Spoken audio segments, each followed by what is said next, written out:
the country. Kagi compete gi local investors ka mage mathiro uchumi. To gin giwacho ni mano to ema bro konyo nikech sani koro be ola mwanyalo yudo gowi manego.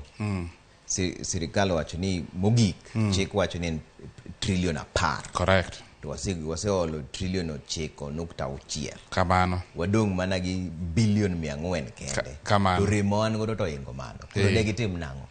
Ing'e ni gima pane be dhiro sirikal sani nitie kata debts ma machua mandalo gi ochopo mar chudo.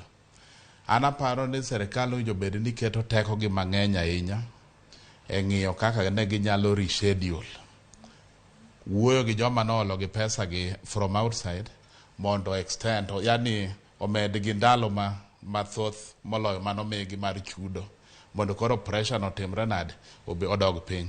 Nikech kata sani dwe achiel ariyo manokalo rating mar Kenya gimomiyo koro giolo internally ok gidwa makama out clear rating credit rating marwa odhi piny nikech koro ineno Kenya ka joma kopono ng'ato olo pesa joma nigi pesa pinje ma olo kan neno gi ka gima gin joma sani ko olgi o gibedo gi ability to repay.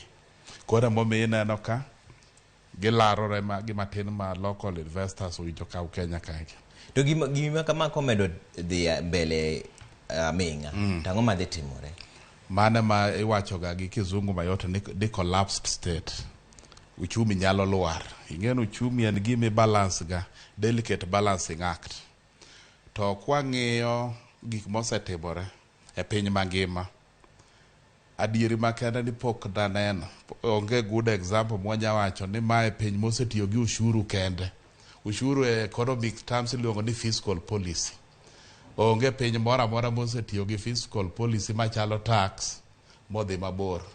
In fact sami tiyo kode ng'eny ne temo duoke ga piny mondo iywa joma nigi mwandu e pinje maoko mondo bi oket mwandu gi ka.